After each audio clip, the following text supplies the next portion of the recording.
Stop treating me and my mom like we're your family platoon! Hey! Leave Joyce out of this! I wish you'd leave Joyce! Like now! Seeing this kind of family violence, and it's something you can have encountered as a player. I think we all know some people who got some difficulties, and you can have by yourself also. Here, the choice you're going to take will have consequences on the relation between Max and Chloe, but also on her father.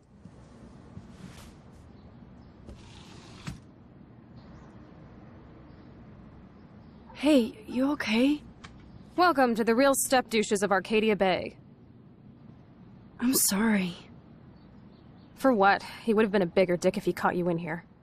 David could seem very archetypal. Yes, and again, one dimension at the beginning, but then we are making episode after episode, you can see that maybe he's very he's got his own reason to be like issues. this. And I think not at any moment we are justifying the fact that he could hit Chloe or be how it is, but just showing a perspective that not everything is black or white. So we did a lot of research to be sure that we were dealing with those themes in a good way. Too much gamifying this, we could really maybe hurt some people. And if we are talking about issues those people have had and not making it right, it could be worse, and it couldn't be the opposite of what we wanted to do at first.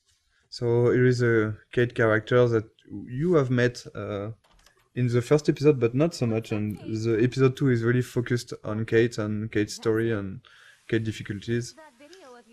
So, but this scene is a good way again to how we try to advance the story about Kate, but also try to show more of the other characters, Victoria and Taylor. So we are continuing of what was shown about Victoria in episode 1, like of course that she's really a mean person, that she's harassing Kate because she makes fun of her.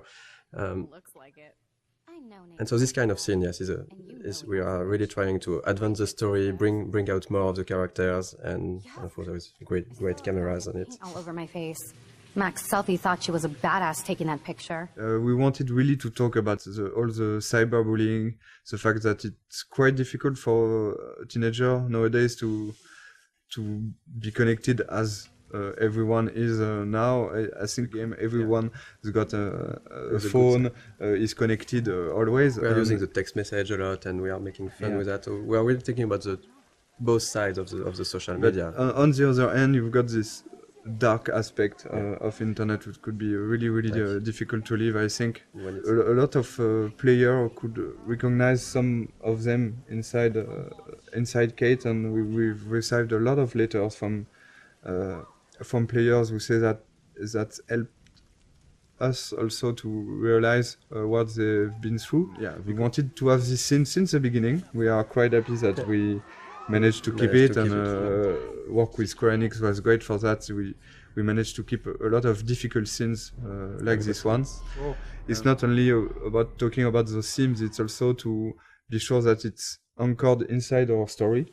And here, of course, this experience and the Kate story will push Max to think about her power, to think about the consequences, to think about the relation with other characters. That's actually the one time in the game where Max's power fails her. So when you arrive on the roof, you are really by yourself. You have to talk Kate out of jumping, and this was also the second part of what we wanted to do with this theme, is to show that if you care to the people you like, you can help them, and that's basically what Max has to do at this moment, is really to care about Kate, to show her that she knows her, that she's her friend, and to really take out of jumping. I think that's something that was interesting on writing all these scenes, and is even in episode 1, Kate was written as somehow as some type of archetype. She's a bit religious. She's for abstinence. She has this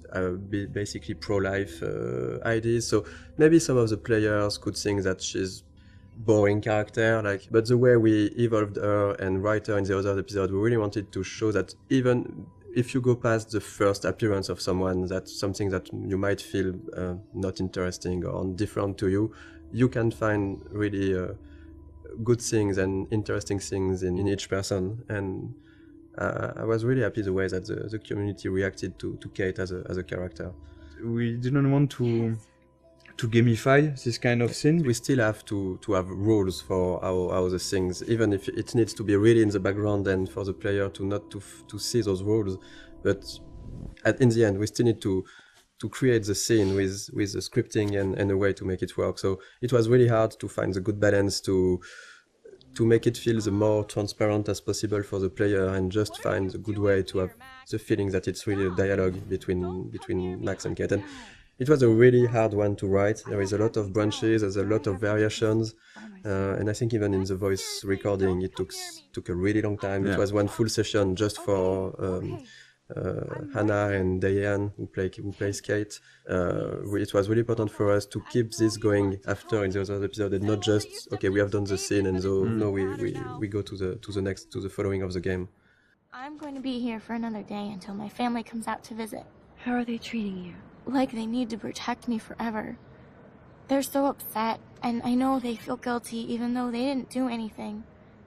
I was surprised how many we wanted from to talk about this theme of euthanasia, but to find a way to talk about it that would be respectful for any sort of position. Because yeah, it was really important to not try to say this is right, this is wrong, and to let the player really see how he wants to play this scene at this moment based on what he felt for the situations, for Chloe, for her parents and everything.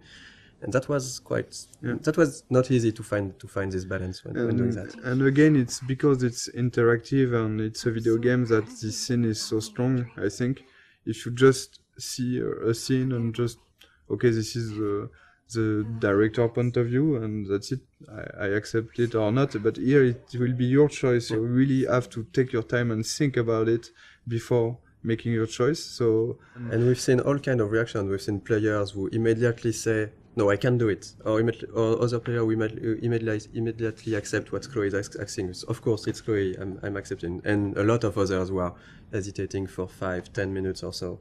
And I think that we've been, I like that we did that, but we've been a bit mean to the player because we give them a third choice of maybe I cannot take any choice on this, but then you have still to take a choice. Yeah. But I think it was stronger because it was, what we wanted to do with that is to show that at a point you have to take responsibility for your actions and decide something. You cannot get an easy way out.